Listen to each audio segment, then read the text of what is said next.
There are three things that I want to really make sure you understand and see in our context how you can jump on this bandwagon and join us together with other PTJ, with other school to do this micro-credential. So the first one, I'll be talking about reimagining credential. Second one is about micro-credential itself, or sometimes we use the term digital badges interchangeably. And the third one is stackable credential. There are at least three basic questions that we have to ponder in the context of how education is changing nowadays. The education landscape is changing very dynamically. So the first question that we have to ponder is, can learning be made flexible? In the current context, the system that we have now is actually not flexible at all. Okay? How do we recognize learning? How do we recognize learning? Nowadays in the digital world, if I go to YouTube and watch 3 minutes video, I can learn one specific skill by watching video. But where do I get people to recognize my skill that I have learned from this YouTube, just by watching this YouTube? Can we recognize that kind of learning nowadays? Even a small piece of learning. Okay? And what's the evidence of competency? In our system now, what is the evidence of competency? A degree? At the end of 4 years, is that enough evidence of competency? Or is there any other alternative in terms of providing evidence of competency? So these are the three things that we need to ponder. So the word micro-credential, or the term micro-credential, now has become a buzzword. Two parts here. One is micro, the other one is credential. Okay? So I'll try to decipher the meaning of these two. But put together, it become the broader one is digital credential. A subset of digital credential is micro-credential. You can have other types of credential, not only micro-credential. Some people call it nano-credential. Some people call it by other names. But basically, it comes under a broad category called digital credential. So, why do we need to look at this thing nowadays? Why do we need to go into this area called micro-credential? Can we just continue doing what we have been doing for many years? What's the need? The reason, because education itself and the workforce is actually changing, and changing very fast. And behind this is actually the driving force is globalization, the technology, the massification of education. So there are many factors that drive this changing landscape of education and workforce. That's the reason why we need to change also. Okay? So when we look at what we are doing now, or what we have been doing for 50 years in USM especially, we are actually dealing with so-called formal education.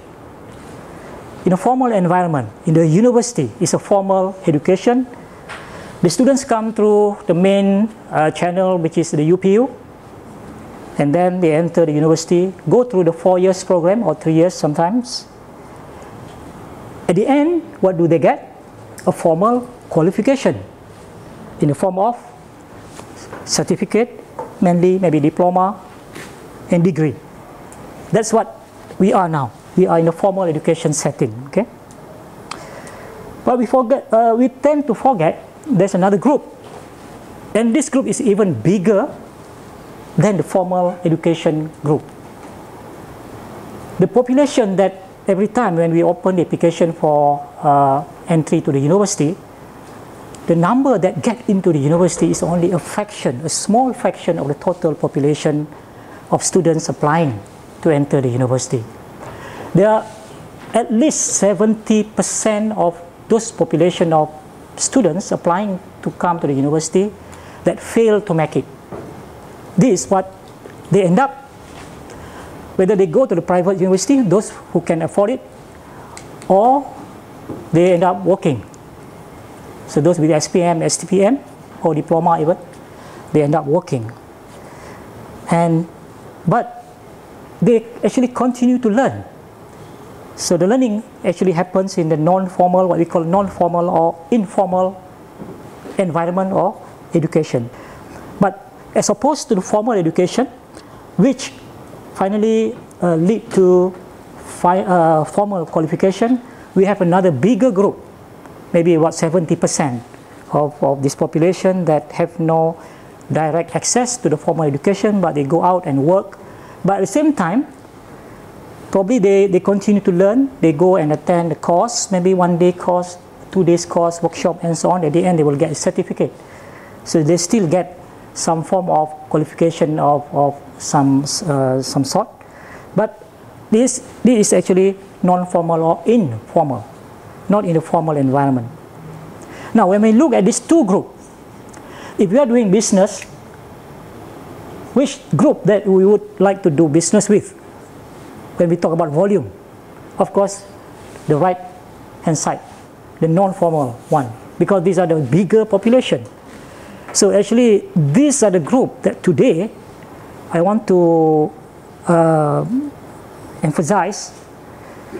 We need to find ways how to tap and harness the potential of this group.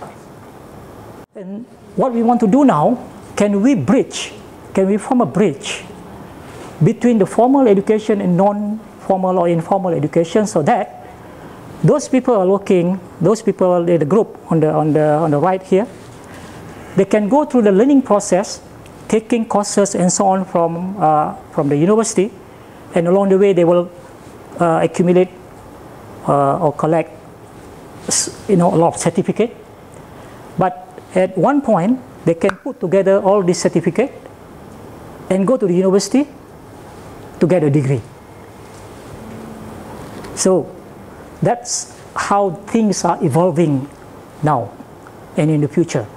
And the future that I'm talking about here is not that far distant.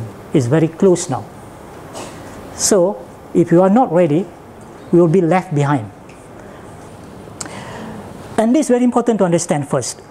We are now dealing with the formal education, but we can continue doing this, and we will have, maybe next year hopefully, the accredited program, the existing one that we have as part of our degree program, can run as usual, but we can have another version of it in a micro-credential format, run concurrently, but targeting different groups.